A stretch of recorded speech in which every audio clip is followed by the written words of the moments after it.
إن الحمد لله نحمده ونستعينه ونستغفره ونعوذ بالله من شرور أنفسنا ومن سيئات أعمالنا من يهده الله فلا مضل له ومن يضلل فلا هادي له وأشهد أن لا إله إلا الله وحده لا شريك له وأشهد أن محمدا عبده ورسوله يا أيها الذين آمنوا اتقوا الله حق تقاته ولا تموتن إلا وأنتم مسلمون ثم أما بعد فإن أصدق الحديث كتاب الله وخير الهدي هدي محمد صلى الله عليه وسلم وشر الأمور محدثاتها وكل محدثة بدعة وكل بدعة ضلالة اللهم صل على محمد وعلى آل محمد أعوذ بالله السميع العليم من الشيطان الرجيم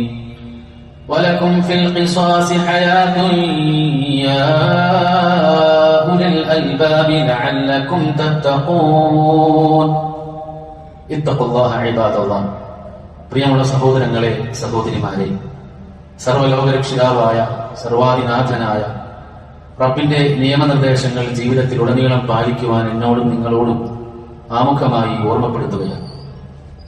രാവിലെ മുതലേ കറണ്ടില്ലാത്തതിന്റെ വിഷമം നമ്മുടെ പള്ളിയെയും അലട്ടുന്നുണ്ട്.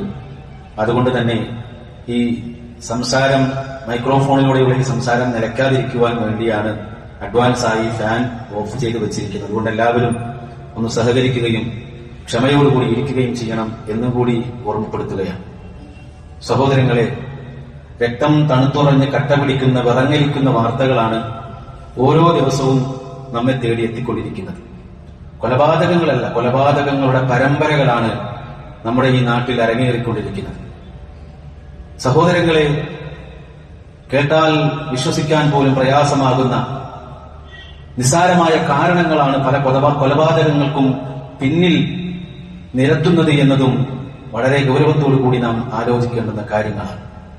ഒരു മുടി നീട്ടി വളർത്തിയ സ്ത്രീയാണ് തന്റെ ഭാര്യ തന്നിൽ നിന്നും അകന്നു പോകാൻ കാരണക്കാരി എന്ന് തെറ്റിദ്ധരിച്ചുകൊണ്ട് 2019 ഒരു പാവപ്പെട്ട വീട്ടമ്മയെ വെട്ടിക്കൊലപ്പെടുത്തിയ ഒരു പ്രതി ഈ കഴിഞ്ഞയാഴ്ച ജാമ്യത്തിലിറങ്ങിയതിനു ശേഷം വീണ്ടും അതേ കുടുംബത്തിലെ തന്നെ മറ്റു രണ്ടുപേരെയും കൊലപ്പെടുത്തിയത് വളരെ വേദനയോടുകൂടിയാണ് കൈരളി അതെല്ലാം കണ്ടത്. സഹോദരങ്ങളെ, ഇപ്പോൾ ഇന്നലെ നടന്നൊരു കൊലപാതകം, 2.5 വയസ്സുള്ള ഒരു കൊച്ചുകുട്ടിയെ ഒരു ദയാദാക്ഷിണ്യവുമില്ലാതെ കിണറ്റിലേക്ക് വലിച്ചെറിഞ്ഞ് കൊന്നുകളഞ്ഞ കുട്ടിയുടെ അമ്മാവൻ കൂടിയായ പ്രതി. എന്താണ് ഈ സമൂഹത്തിന് നൽകുന്ന സന്ദേശം? കൊലപാതകികൾ വിഹരിക്കുകയാണ്. 4 പേരെ സാധാരണഗതിയിൽ ഉറുമ്പുകളെ കൊല്ലുന്നത് പോലെ കയ്യിൽ കിട്ടിയ മാരകായുധം ഉപയോഗിച്ചുകൊണ്ട് 4 പേരെ അടിച്ചു കൊല്ലുന്ന, യാതൊരു തരത്തിലും അറപ്പും ആ വിഷയത്തിൽ ഒരു പ്രശ്നവുമില്ലാതെ പ്രയാസവുമില്ലാതെ നിഷ്കരണം കൊന്നുകളയുന്ന അവസ്ഥകളാണ് നമ്മുടെ കേരളത്തിൽ നടന്നുകൊണ്ടിരിക്കുന്നത്. ഈ സന്ദർഭത്തിൽ നമ്മൾ പരിശുദ്ധ ഇസ്ലാമിന്റെ ഈ വിഷയവുമായി ബന്ധപ്പെട്ട അതിന്റെ നിലപാടുകളെ കുറിച്ച് തീർച്ചയായും നമ്മളൊന്ന് വായിച്ചിരിക്കണം. അമുസ്ലിമീങ്ങൾ പോലും ഇപ്പോൾ സോഷ്യൽ മീഡിയകളിലൂടെയും അല്ലാതെയും കമന്റുകളിലൊക്കെ പറയുന്നത് സൗദി അറേബ്യയിലെ നിയമം ഇവിടെ നടപ്പാക്കണം എന്നാണ്.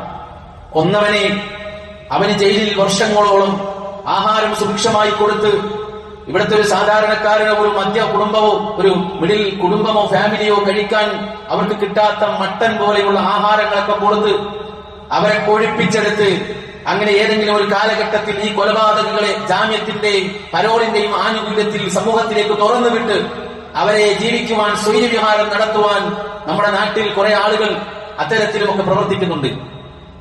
അതുകൊണ്ട് ചില ആളുകളൊക്കെ പറയുന്നത് പോലെ ഇവിടെ ഗൾഫ് രാജ്യങ്ങളിലെ നിയമങ്ങൾ നടപ്പാക്കണം, എങ്കിൽ മാത്രമേ ഇവിടെ സ്വൈര്യ ജീവിതം ഇവിടെ നടക്കൂ, മനുഷ്യർക്കൂടെ സന്തോഷത്തോടെ സമാധാനത്തോടെ ജീവിക്കാൻ പറ്റുകയുള്ളൂ എന്നാണ് പറയുന്നത്.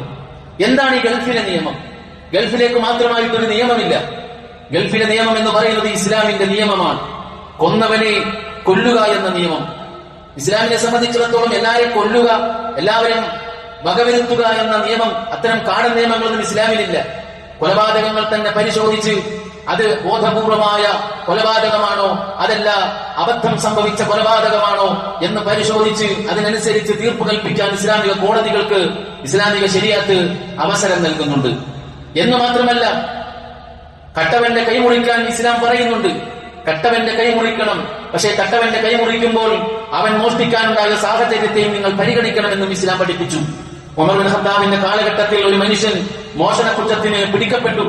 ഒടുവിൽ അയാൾ കുറ്റസമ്മതം നടത്തി. അയാൾ പറഞ്ഞത് ദാരിദ്ര്യം കൊണ്ട്, വിശപ്പ് കൊണ്ടാണ് ഞാൻ കട്ടുപോയത് എന്നാണ്. ഉമർ ബിൻ ഖത്താബ് റളിയല്ലാഹു അൻഹു അദ്ദേഹത്തിനെതിരെയുള്ള ശിക്ഷാ നടപടികൾ നിർത്തിവെക്കുകയാണ് ചെയ്തത് എന്നത് നമുക്ക് കാണാൻ കഴിയും. സഹോദരങ്ങളെ, 6-ാം നൂറ്റാണ്ടിൽ നിന്ന് വണ്ടി കയറാത്തവർ, പ്രാകൃത മതത്തിന്റെ വക്താക്കൾ, അതുപോലെ തന്നെ പ്രാകൃതമായ നിയമങ്ങൾ കൊണ്ടു നടക്കുന്നവർ, മദ്രസ പൊട്ടന്മാർ എന്നൊക്കെ പറഞ്ഞ് ഇസ്ലാമിനെയും ഇസ്ലാമിന്റെ നിയമങ്ങളെയും പരിഹസിക്കുന്ന, കളിയാക്കുന്ന ആളുകൾ അവർ മനസ്സിലാക്കണം, ഇസ്ലാം മുന്നോട്ട് വെച്ച ശിക്ഷാ നടപടികൾ അത് മാനവികമാണ്, അത് നീതിയുക്തമാണ്. അതിവിടെ നടപ്പാക്കിയാൽ ഈ പറയുന്ന കൊലപാതകങ്ങൾക്ക് സ്വൈരവിഹാരം നടത്താനും അടുത്ത കൊലപാതകങ്ങൾ നടത്തുവാൻ പ്ലാൻ ചെയ്യാൻ, ആസൂത്രണം ചെയ്യാനുള്ള അവസരങ്ങളാണ് അതുകൊണ്ട് ഇല്ലാതാക്കുന്നത് എന്നാണ്. ഈ 2 കൊലപാതകങ്ങൾ നടത്തിയ മൊത്തം 3 കൊലപാതകങ്ങൾക്ക് കാരണക്കാരനായ ചെന്താമര എന്ന് പറയുന്ന പേരിൽ അറിയപ്പെടുന്ന ആ വ്യക്തി പറഞ്ഞ വാക്ക് നിങ്ങൾ കേൾക്കണം. അയാളുമായി ബന്ധപ്പെട്ട ആളുകളോട് പറഞ്ഞത്, ഒരാളെ കൊന്നാലും 10 ആളെ കൊന്നാലും ഇവിടെ ശിക്ഷ ഒന്നേ ഉള്ളൂ എന്നാണ്. ജയിലിൽ പോയാൽ സുഖമല്ലേ? ജയിലിൽ പോയാൽ ഇവിടെ നാട്ടിൽ ലഭിക്കുന്നതിനേക്കാളും സുഖം വരുമാന മാർഗം വരെ ജയിലിലുണ്ട്. ഈ ചിന്താഗതികൾ പേറിക്കൊണ്ടാണ് ഓരോരുത്തരും കൊല്ലാനുള്ള ആളുകളുടെ ലിസ്റ്റുകൾ തയ്യാറാക്കി ജീവിക്കുന്നത് എന്ന് നമ്മൾ മനസ്സിലാക്കണം സഹോദരങ്ങളെ.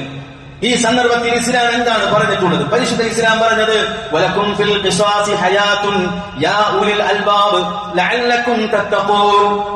ജനങ്ങളെ, നിങ്ങൾ വിചാരിക്കുന്നത് പോലെയല്ല. പ്രതിക്രിയ എന്ന് പറയുന്നത് അതാണ് നിങ്ങളുടെ ജീവന്റെ അടിസ്ഥാനം. നിങ്ങൾക്ക് അല്ലാഹു സുബ്ഹാനഹു വ തആല നൽകുന്ന ഈ തുല്യ ശിക്ഷ എന്ന് പറയുന്ന ഖിസാസ് ഉണ്ടല്ലോ, അതാണ് നിങ്ങളുടെ ജീവിതത്തിന്റെ നിലനിൽപ്പ്. അത് നടപ്പാക്കിയിട്ടില്ല എങ്കിൽ ബാക്കിയുള്ളവർക്ക് സമാധാനത്തോടെ കിടന്നുറങ്ങാൻ പറ്റുകയില്ല. അതുകൊണ്ട് നിങ്ങൾ അത് നടപ്പാക്കണം എന്നതാണ്. യാ ഉലിൽ അൽബാബ്, ബുദ്ധിമാന്മാരെ, നിങ്ങൾ അത് ചിന്തിച്ചു മനസ്സിലാക്കണം. ലഅല്ലക്കും തത്തഖൂൻ, നിങ്ങൾ സൂക്ഷ്മത പാലിക്കുന്നതിന് വേണ്ടിയത്രേ അല്ലാഹു ഈ നിയമങ്ങൾ നിങ്ങൾക്ക് മുന്നിൽ അവതരിപ്പിക്കുന്നത്.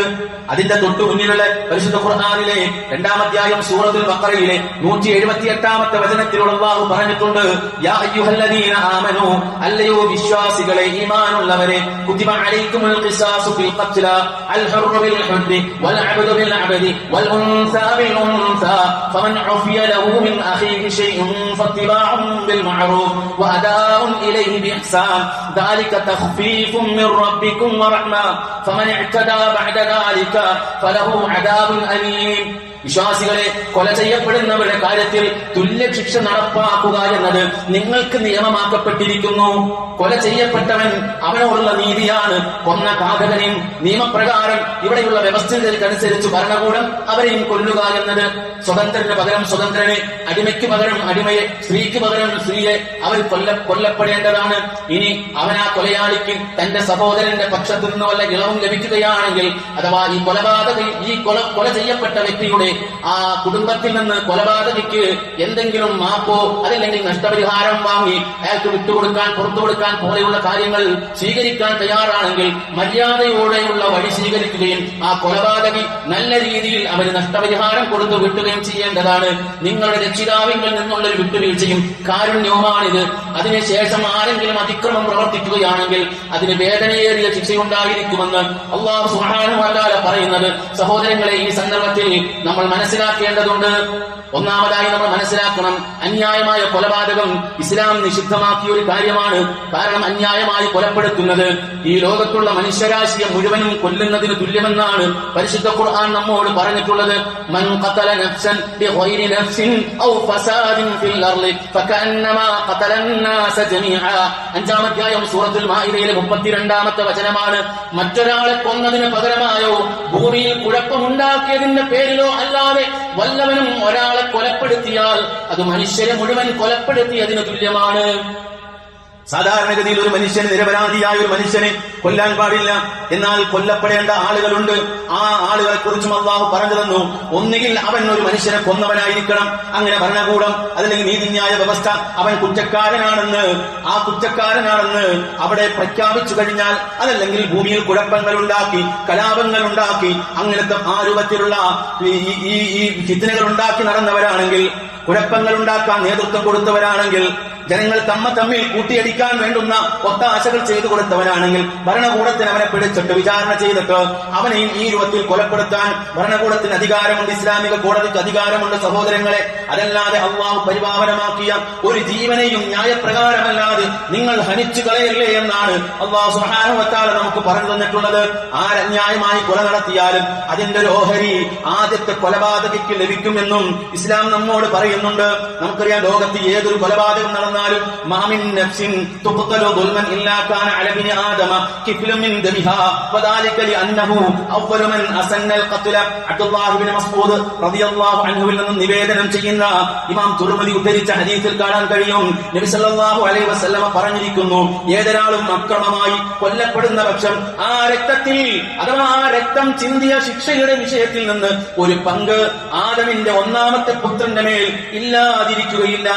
ആദമിന്റെ ഒന്നാമത്തെ പുത്രന്റെ പേരിൽ ഈ രക്തത്തിന്റെ ഒരു പങ്ക് നിർബന്ധമായും കടന്നു ചെല്ലുന്നതാണ്. കാരണം അവനാണ് കൊല നടപ്പിൽ വരുത്തിയവൻ, ഭൂലോകത്ത് കൊല നടപ്പിൽ വരുത്തിയവൻ അവനാണ്. അപ്പൊ ഭൂലോകത്ത് നടക്കുന്ന ഏതൊരു കൊലപാതകത്തിന്റെയും ഒരു പങ്ക് ആദം അലൈഹിസ്സലാമിന്റെ മകനിലേക്ക് ചെന്നെത്തുന്നുണ്ട് സഹോദരങ്ങളെ.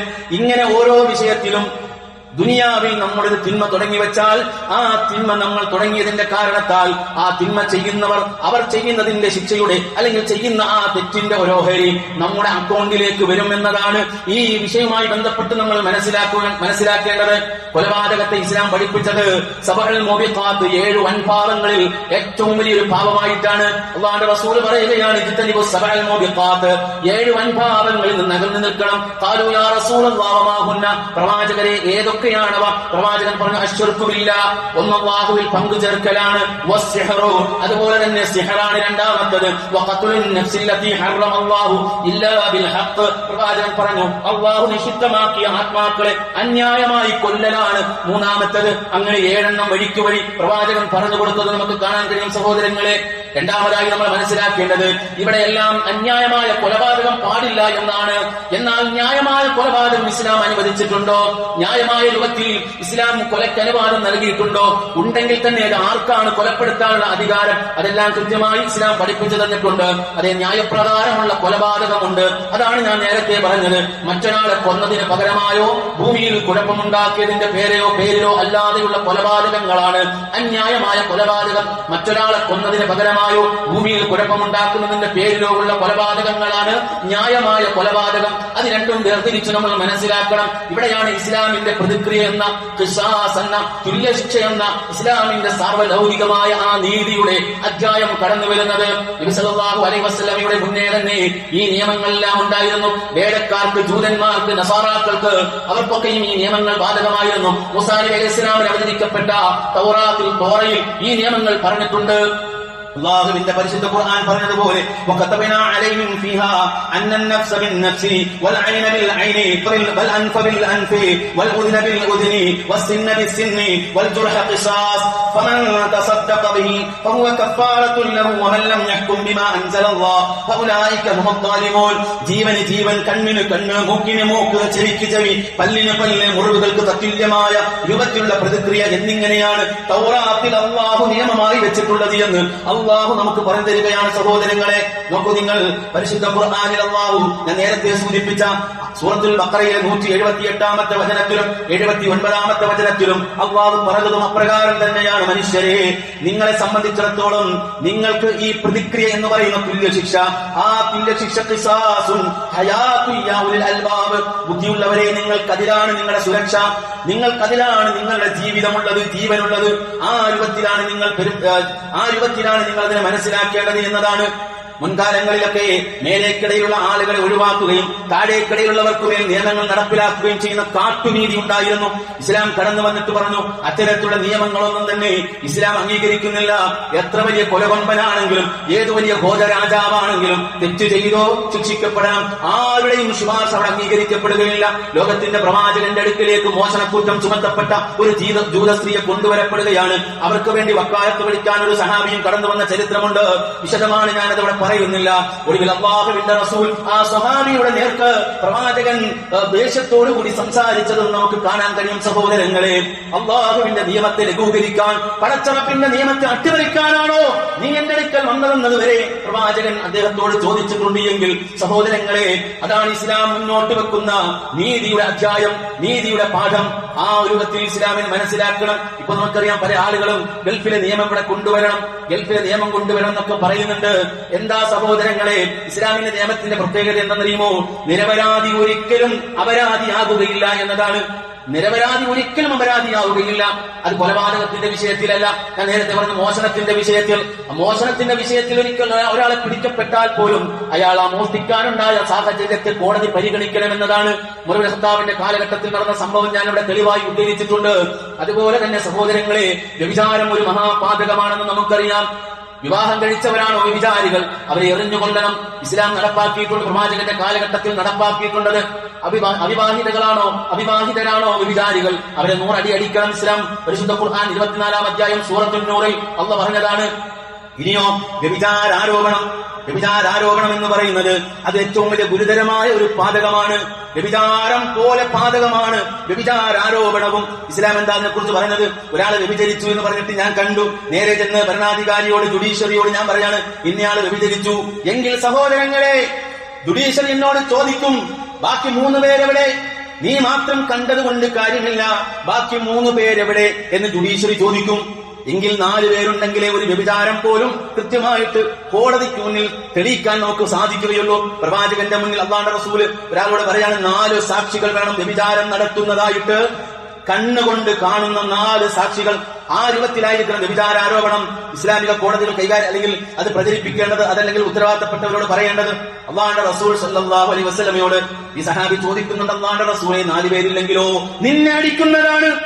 4 പേരില്ലെങ്കിൽ നിന്നെയായിരിക്കും അടിക്കുന്നതെന്ന് റസൂലുള്ളാഹി സ്വല്ലല്ലാഹു അലൈഹി വസല്ലം പറയുകയാണ്. വല്ലദീന യർമൂനൽ മുഹ്സനാതി ثم لم يأتوا بأربعة شهداء فجلدوهم 80 جلدة ولا تقبلوا لهم شهادة أبدا. പതിവ്രതകളായിട്ടുള്ള, സാധുക്കളായിട്ടുള്ള, നിരപരാധികളായിട്ടുള്ള സ്ത്രീകളെ കുറിച്ച് വ്യഭിചാരാരോപണം നടത്തുന്നവരെ നിങ്ങൾ 4 സാക്ഷികളെ കൊണ്ടുവരണം. 4 സാക്ഷികളെ കൊണ്ടുവരണം. അതിന് സാധിച്ചിട്ടില്ലെങ്കിലോ ഫജിലുദൂഹും 80 ജൽദ, 80 അടി ഓരോരുത്തരും കൊടുക്കണം. സാധാരണ അടിയല്ല, ചാട്ടവാറ് കൊണ്ടുള്ള ശക്തമായ അടി 80 അടി കൊടുക്കണം എന്നതാണ് ഇസ്ലാമിന്റെ നിയമം. എന്നിട്ട് അല്ലാഹു പറഞ്ഞു, വലാ തഖ്ബലൂ ലഹും ഷഹാദതൻ അബദാ. ഈ പറഞ്ഞു നടക്കുന്നവന്മാരുടെ സാക്ഷിപത്രം, അവരുടെ സാക്ഷ്യം ഒരു കാര്യത്തിലും നീ സ്വീകരിക്കാനും പറ്റില്ല. ഇവർ റിമാർക്കബിളാണ്, ഇനി അവരെ ഒരു സാക്ഷിക്കും പറ്റില്ല. അത്രമാത്രം ശക്തമായ നിയമമാണ് ആ വിഷയത്തിൽ ഇസ്ലാം ആവിഷ്കരിച്ചിട്ടുള്ളത്. നോക്കൂ, നിങ്ങൾ വെറുതെയാണോ? ആ നിയമം അത് ഇസ്ലാമിന്റെ എക്കാലഘട്ടത്തിലെയും അന്യൂനമായ, അജയ്യമായ ആ നിയമമാണ് സഹോദരങ്ങളെ. ഇതൊന്നും ഒരിക്കലും നമ്മൾ വെറുതെ ഒരു ആവേശത്തിവൃത്തിന്റെ പേരിൽ പറയുന്നതല്ല. ഇസ്ലാം വളരെ കൃത്യമായി പഠിപ്പിച്ചതാണ്. നോക്കൂ, ഇനി ആർക്കായി ഈ പ്രതിക്രിയ എടുക്കാൻ പറ്റും? ഇതൊക്കെ കേട്ടിട്ടെന്നാ പിന്നെ എന്റെ ജ്യേഷ്ഠനെ പോന്നവനെ പള്ളക്ക് കത്തി കഴിച്ചിട്ട് എന്റെ ബാക്കി കാര്യം, അങ്ങനെയാണല്ലോ പള്ളിയിൽ ഉസ്താദ് പറഞ്ഞത് എന്ന് പറഞ്ഞിട്ട് പോകാൻ പറ്റുമോ? കത്തിയുമായിട്ട് പറ്റില്ല. ആരായിരുന്നു നടത്തേണ്ടത്? നടത്താൻ ഇസ്ലാം അതിനു വേണ്ടുന്ന സംവിധാനങ്ങൾ ഒരുക്കി. ആരാ? ഭരണകൂടമാണ് നടത്തേണ്ടത്. ജുഡീഷ്യറി തീരുമാനിക്കും, വിധിക്കും. ഭരണകൂടം നടത്തണം, അവന്റെ തലവെക്കണം, അല്ലെങ്കിൽ ആ വിധി നടപ്പാക്കണം. അല്ലാതെ വ്യക്തികൾക്ക് പോയിട്ട് ഇതൊന്നും എടുക്കാൻ പറ്റില്ല. ഒരു ഇസ്ലാമിക കോടതിയാണ്, ഒരു ഇസ്ലാമിക രാജ്യത്താണെങ്കിൽ പോലും പറ്റില്ല. പിന്നൊരു മുസ്ലിം രാജ്യത്ത്, ഒരു മതേതര രാജ്യത്ത്, മറ്റൊരു ഭരണഘടനയെ അംഗീകരിക്കുന്ന ഒരു രാജ്യത്ത് ഈ നിയമങ്ങൾ സ്വന്തമായി വ്യക്തിപരമായി നടപ്പാക്കാൻ പറ്റും. ഇസ്ലാമിക രാജ്യത്ത് നമുക്ക് വ്യക്തിപരമായിട്ട് നടക്കാൻ പറ്റില്ല. ഉമർ ഇബ്നു ഖത്താബ് റളിയല്ലാഹു അൻഹുവിനെ കൊന്ന ഘാതകൻ ആ അബൂ ലുഅ്ലുഅത്തുൽ മജൂസി, പിന്നീട് അയാൾ ആത്മഹത്യ ചെയ്തത് നമുക്ക് കാണാൻ കഴിയും. നോക്കൂ നിങ്ങൾ, ആ കാലഘട്ടത്തിലുണ്ടായ മറ്റു ചില സംഭവങ്ങൾ സഹോദരങ്ങളെ ഈ സന്ദർഭത്തിൽ നമ്മൾ മനസ്സിലാക്കേണ്ടതുണ്ട്. പല ആളുകളും ഈ വിഷയത്തിൽ ബോധവാന്മാരല്ല എന്നതുകൊണ്ടാണ് വ്യക്തിപരമായിട്ടും സംഘടനാപരമായിട്ടും പ്രതിക്രിയ എന്ന് പറഞ്ഞിട്ട് പ്രതികാരം ചെയ്യാനൊന്നും ഇസ്ലാമാർക്കും അനുവാദം കൊടുത്തിട്ടില്ല. സഹോദരങ്ങളെ, നിങ്ങൾ മനസ്സിലാക്കണം, എന്താ സംഭവിച്ചത്? തന്റെ പിതാവിനെ കൊന്ന ഘാതകരെ കൊല്ലണമെന്ന് ഉറപ്പിച്ചുകൊണ്ട് അദ്ദേഹത്തിന്റെ മകൻ ഉബൈദുള്ള വാളുമായിട്ട് ഇറങ്ങി പുറപ്പെടുകയാണ്. അങ്ങനെ സഹോദരങ്ങളെ, ഈ പറയപ്പെട്ട അബൂ ലുഅ്ലുഅത്തിന്റെ അദ്ദേഹത്തിന്റെ ഭാര്യയെ കൊന്നിട്ടുണ്ട്, മകളെ കൊന്നിട്ടുണ്ട്, അതുപോലെ ആ വീട്ടിലുള്ള ഒരാളെ കൊന്നിട്ടുണ്ട്. അങ്ങനെയൊക്കെ ചെയ്തപ്പോൾ സഹാബിമാര് അദ്ദേഹത്തെ പിടിച്ചു നിർത്താൻ ആവശ്യപ്പെടുകയാണ്. ഒടുവിൽ എന്താ സംഭവിച്ചെന്നറിയോ?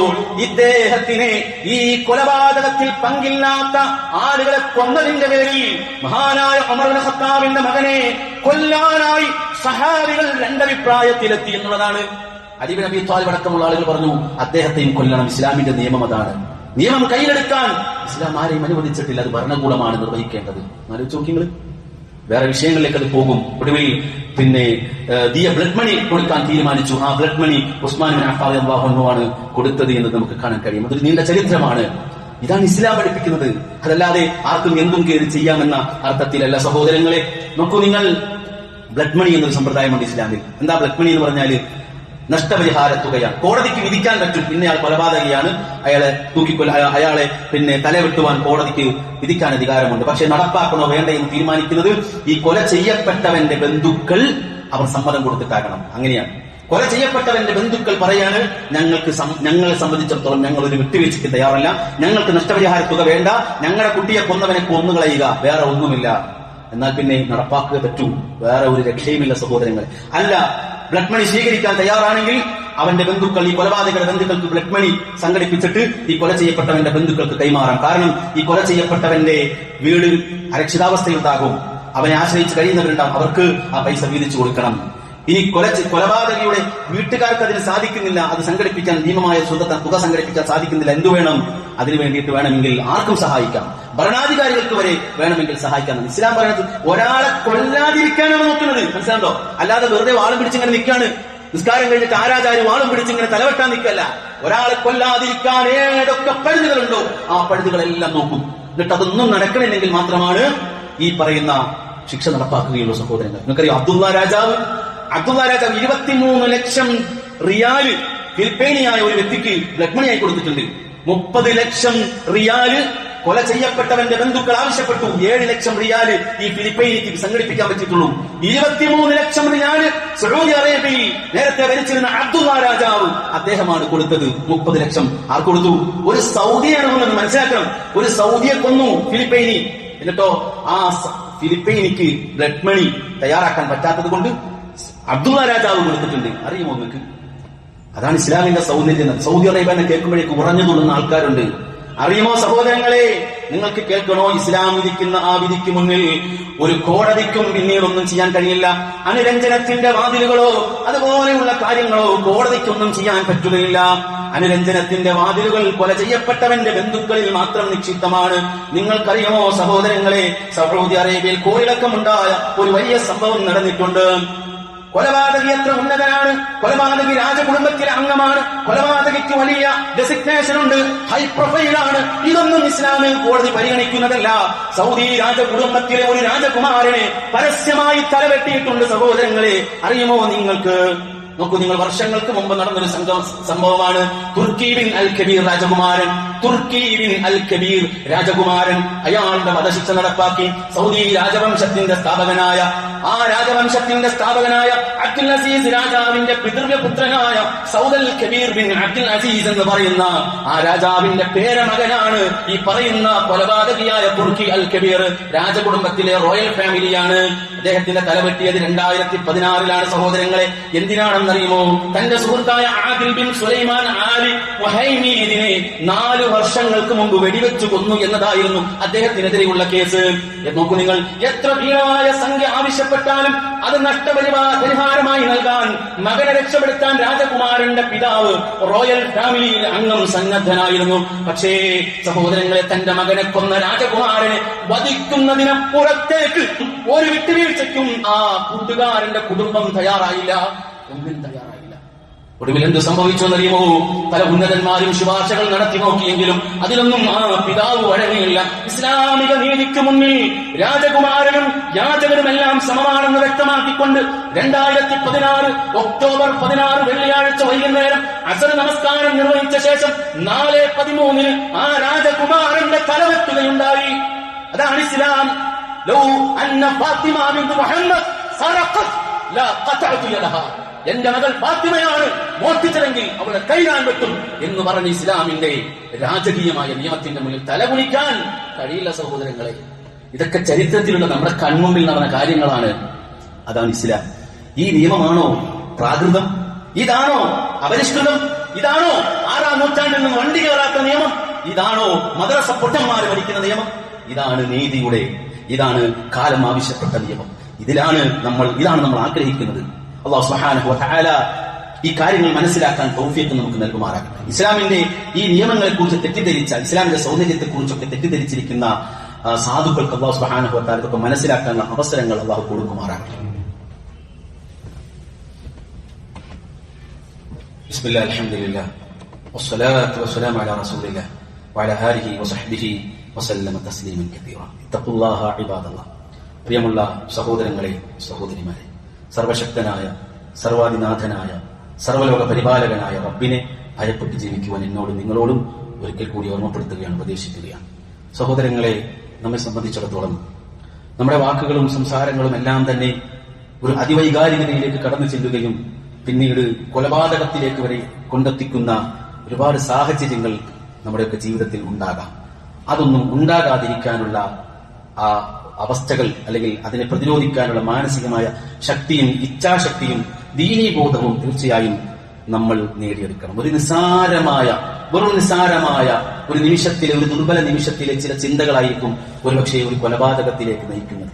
അപ്പൊ അതുകൊണ്ട് അത്തരത്തിലുള്ള കാര്യങ്ങൾ നമ്മുടെ ജീവിതത്തിൽ ഉണ്ടാകാതിരിക്കാൻ നമ്മൾ ശ്രമിക്കണം, ശ്രദ്ധിക്കണം. കാരണം അങ്ങനെ സംഭവിച്ചു പോയാൽ ദുനിയാവിൽ മാത്രമല്ല ആഖിറത്തിൽ വരെ നമ്മൾ മനുഷ്യരാശിയെ കൊന്നവൻ എന്ന ചാപ്പയും കുത്തി നിൽക്കേണ്ടി വരും.